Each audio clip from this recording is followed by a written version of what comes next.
پرانے وقتوں کی بات ہے، ایک گاؤں میں ایک بیوہ اپنی بیٹی افشاں اور بیٹے افتخار کے ساتھ ایک چھوٹے سے گھر میں رہتی تھیں۔ وہ ہنسی خوشی زندگی گزار رہے تھے کہ ایک دن بیوہ عورت کا انتقال ہو گیا۔ افشاں اور افتخار بہت زیادہ دکھی ہو گئے۔ ایک ہفتہ سوگ منانے کے بعد انہیں وراثت کا خیال آیا۔ وصیت تو ان کی ماں نے کی نہیں تھی۔ انہوں نے گاؤں کے بڑے بوڑھوں سے مشورہ کیا۔ اسے بوڑھی عورت کے پاس تھوڑی سی زمین تھی جس میں وہ فصل بوتی تھی، اور ایک ڈبیا تھی جس میں قیمتی موتی تھے۔ بزرگوں کے فیصلے کے مطابق موتیوں کی ڈبیا افشاں کے حصے میں آئی اور فصل بونے کے لیے پوری زمین افتخار کے حصے میں آئی۔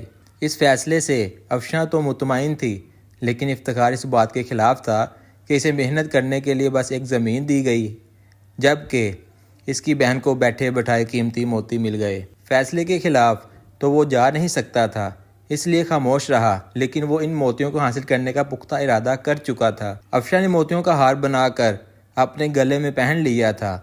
وہ اسے ہر وقت پہنے رہتی اور رات کو سوتے وقت اس کو اتار کر اپنے تکیے کے نیچے رکھ لیتی۔ ایک رات جب افشاں اپنے کمرے میں سو رہی تھی، افتخار دبے قدموں اس کمرے کے اندر داخل ہوا اور موقع دیکھ کر تکیے کے نیچے سے وہ ہار اٹھایا اور گاؤں سے دور جا کر جنگل میں ایک درخت کے نیچے مٹی میں دبا دیا، تاکہ کچھ دنوں بعد جب یہ معاملہ تھم جائے گا تو اسے وہ نکال کر بیچ دے گا۔ اگلی صبح جب افشاں اٹھی تو ہار کو نہ پا کر بہت پریشان ہوئی۔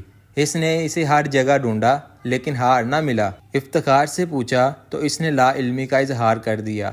اب تو وہ اور پریشان اور فکر مند ہو گئی۔ اس نے گاؤں میں اعلان کروایا، جو شخص اسے اس کا ہار لا کر دے گا وہ اس سے شادی کرے گی۔ گاؤں کے بہت سارے نوجوان اس سے شادی کرنا چاہتے تھے۔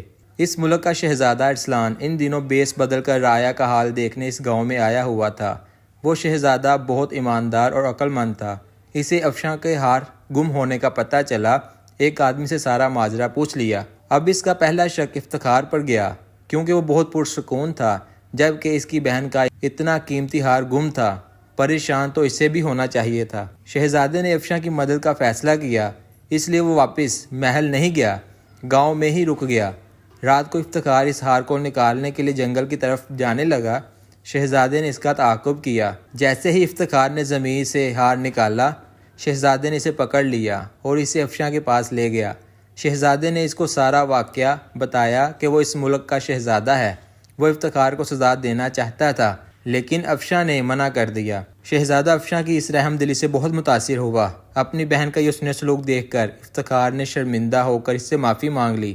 افشاں نے اسے معاف کر دیا۔ اپنے وعدے کے مطابق افشاں نے شہزادے سے شادی کر لی اور اس کے ساتھ محل چلے گئی۔ افتخار اب اسی چھوٹے سے گھر میں رہتا ہے اور اسی زمین پر کام کرتا ہے، اور شہزادہ ارسلان اور شہزادی افشاں ہنسی خوشی زندگی گزار رہے ہیں، اور وہ موتیوں کا ہار اب بھی افشاں کے گلے میں رہتا ہے۔